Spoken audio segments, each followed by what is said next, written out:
Oh yeah, oh yeah, oh God, oh God, oh God, oh my God, oh my God, oh my God, oh my God, come here, come here, woo!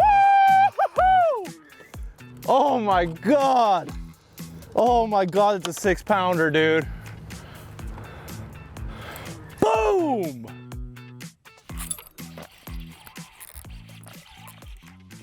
Come on, stay pegged, baby. Stay pegged, baby. Stay pegged, baby. Yeah! Whoa! There he is. That's that one that come out and nipped at my spinnerbait. Little Stealth Feider. Come on. What's up, boys? Seth Feider here. I'm going to talk to you about the jig I fish. This is a Outcast. This one's a Stealth Feider. This one's a Cage Fighter. Almost identical jigs. The head is the same, hook's the same. Weed guard's a little bit stiffer on the Cage Fighter. That's the one with the horizontal eye. This one right here. And this is the Stealth Fighter. It has a vertical eye with a little bit softer weed guard. For me, the horizontal tie, that's a wood jig or rocks. You know, if I'm flipping laydowns or brush, things of that nature, this is the jig I reach for. And the Stealth has a vertical line tie, so it's a lot better in grass. I do fish it on boat docks too. You can do either one on boat docks, but I like the Stealth better. I fish this the majority of the time. Only when I get in heavy wood where I'm snagging up do I go to the Cage. But the head is it's a tungsten jig. I think that makes a big difference. You get a little more noise on the bottom, and then you get a smaller compact size. These are both 5/8 ounce jigs, so fairly small head for how much weight we're talking. And it's a modified Arky. Like when I grew up jig fishing, I flipped a Denny Brauer Pro model jig, which was a form of a modified Arky. This one's a little different, but that was my favorite jig growing up. That's what I learned to jig fish with. It was a horizontal tie. I've gone to more vertical tie just because we fish so much grass up north.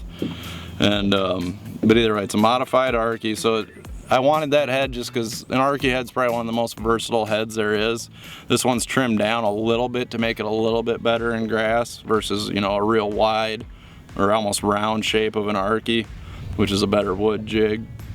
And then it's got a little flat spot on the bottom too, which helps with skipping. And Arky skips real well too, because it's fairly flat. It's a little rounded, but just kind of trimmed up the sides on it to make it go through grass a little bit better. But essentially, it's a variation of a Arky, real similar to the Denny Brauer Pro model jig. A little bit different hook in it. I like a shorter, smaller hook in a jig. It just seems like they have less leverage that way than with a long shank jig. And I feel like, especially fishing a jig on the bottom, when he gets it, he's gonna have the whole thing in the mouth. It's not a big long worm or anything like that. Usually fishing a fairly compact jig, so I feel like he's got all of it in his mouth. So I like that shorter shank hook. I can get by.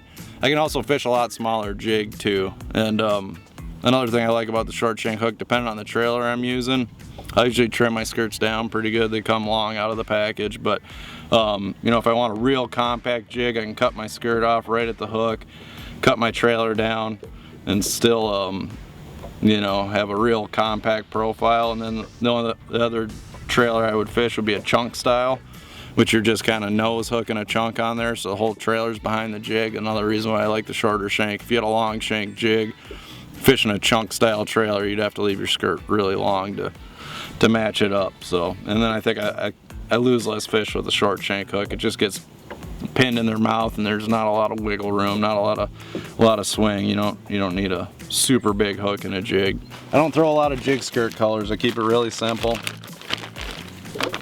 This one's Money Craw. It's basically a green pumpkin, got a little bit of brown, and it's got that blue craw color in it. I think when you get up north and get around bluegills, that little blue shimmer in the green pumpkin's a really good color. I'll throw this the clear of the water. This is going to be the first pick for me. I'll even fish this in a light stain. Here's another variation of the same skirt. This is I'm not exactly sure what it's called, but it's got a little bit of chartreuse in it. A little bit different. If I get in like some greener water like we're in today and they're keen on bluegills, I like that little bit of chartreuse in there. Those are my two basically clear water skirt colors. And then for dirty water, that's about all you need right there, black and blue. So I do have a few other colors in here mix up every once in a while, but those are going to be my 3 jig colors, and really I could get by with those 2 right there.